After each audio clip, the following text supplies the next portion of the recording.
Hello everyone, मैं अहमद मतीन अहमद अब्दुल्ला गरीब ITI के YouTube चैनल में आप लोगों का स्वागत करता हूं। दोस्तों, जैसे कि हम जो है तो बात कर रहे हैं SMPS पावर सप्लाईज की, तो ये हमारा जो आज का लेक्चर है ये उसी के कंटिन्यूशन में है। हमने जो है तो इससे पहले वाले लेक्चर में जो है तो SMPS पावर सप्लाईज का ब्लॉक डायग्राम देखा था, ठीक है। तो ब्लॉक डायग्राम वाइज तो जो है तो मैंने एक्सप्लेन कर दिया था, लेकिन अब हमको क्या करना है, हमको आज से जो है तो एक एक ब्लॉक को जो है तो एक्सप्लेन करना है। जैसे अभी हमारा उसमें फर्स्ट ब्लॉक था जिसका नाम था जो है तो input rectified and filtered. Input rectified and filtered हमारा जो पहला ब्लॉक था उसका नाम था, ठीक है।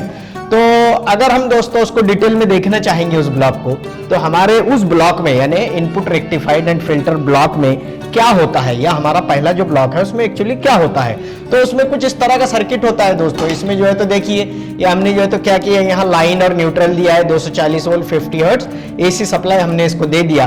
फिर ये AC सप्लाई क्या हुआ दोस्तों, हमारा ये जो है तो ये फ्यूज हुए, ये फ्यूज में से होते हुए एक फ्यूजिबल रेजिस्टर में से होते हुए ये दोनों जो है तो लाइन फिल्टर्स में से होते हुए ये चला गया ब्रिज रेक्टिफायर पे।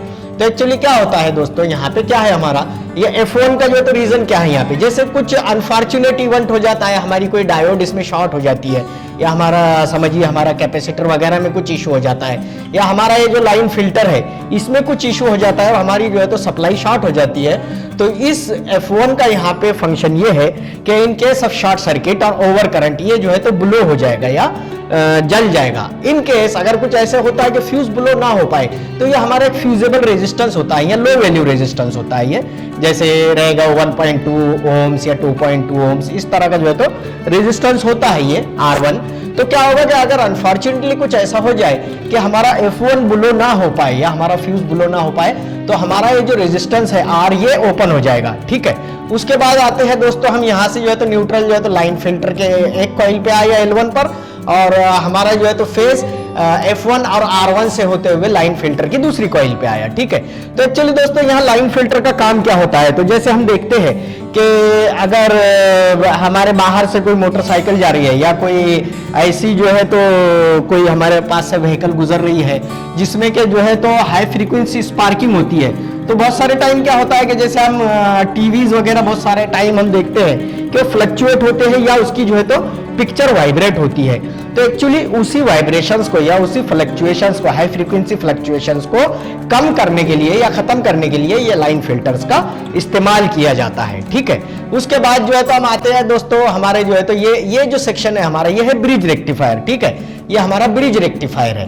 ब्रिज रेक्टिफायर क्या काम करता है दोस्तों, हमारा ब्रिज रेक्टिफायर हमारा AC को DC में कन्वर्ट करता है, ठीक है। तो हमने यहाँ से जो है तो 240 वोल्ट या 440 वोल्ट AC लिया और उसको जो है तो इस ब्रिज रेक्टिफायर पे दे दिया।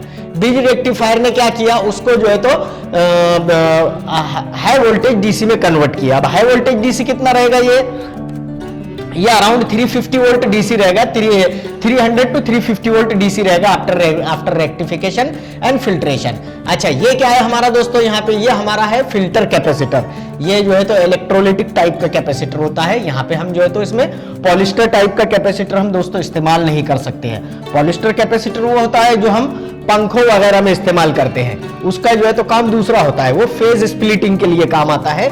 जबकि ये जो हमारा इलेक्ट्रोलाइटिक कैपेसिटर है ये जो है तो DC सप्लाई को प्योर करने के लिए काम आता है। अब DC सप्लाई को प्योर कैसे किया जाता है दोस्तों, तो जैसे हमने देखा है हमारे पिछले लेक्चर में कि जब हम जो है तो हमारी AC सप्लाई को DC में कन्वर्ट करते हैं तो हमको क्या मिलता है, हमको फ्लक्चुएटिंग DC मिलता है। यानी कि कैसा है फ्लक्चुएटिंग DC बोले तो once it is up then it is down, once it is up then it is down, यानी कि एक बार में वो पीक वैल्यू पे जाएगा, दूसरी बार में वो जीरो पे आएगा।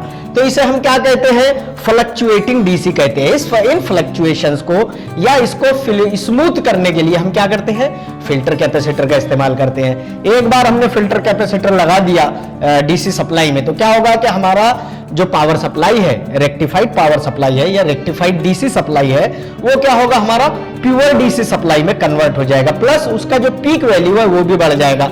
जैसे हमने यहाँ से जो 240 लिया, तो ये बहुत से बहुत हमको क्या मिलेगा, यहाँ पे 220 मिलेगा विदाउट कैपेसिटर। लेकिन जैसे ही हम जो है तो इसको फिल्टर करते हैं तो इसका पीक वैल्यू बढ़ जाता है और ये मोर देन 300 हो जाता है। तो यहाँ पर जो हमको मिल रहा है वो 300 वोल्ट DC हम इसको जो है तो देख सकते हैं कि यहाँ पे हमको 300 वोल्ट DC हमको यहाँ पे मिल रहा है। कहाँ से, ब्लॉक 1 में और हमारा जो हमने पहला जो रेक्टिफायर, हमारा जो पहला ब्लॉक है, इसमें हमने क्या दिए, एसी सप्लाई दिए, उसको रेक्टिफाइड एंड फिल्टर्ड ब्लॉक का नाम दिए है।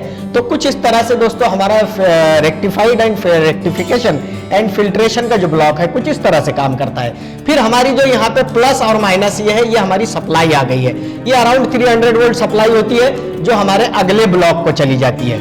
तो दोस्तों हम जो है तो अगला ब्लॉक हमारे नेक्स्ट लेक्चर में देखेंगे। उम्मीद है दोस्तों आपको ये लेक्चर पसंद आया होगा। तो इसी तरह से हमारे साथ जुड़ते रहिए, हमारे जो है तो चैनल को ज़्यादा से ज़्यादा सब्सक्राइब कीजिए, हमारे यूट्यूब के जो भी लेक्चर्स हैं उनको शेयर कीजिए और बेल आइकन को ज़रूर दबाइए। मिलते हैं अगले लेक्चर में दोस्तों। Thank you.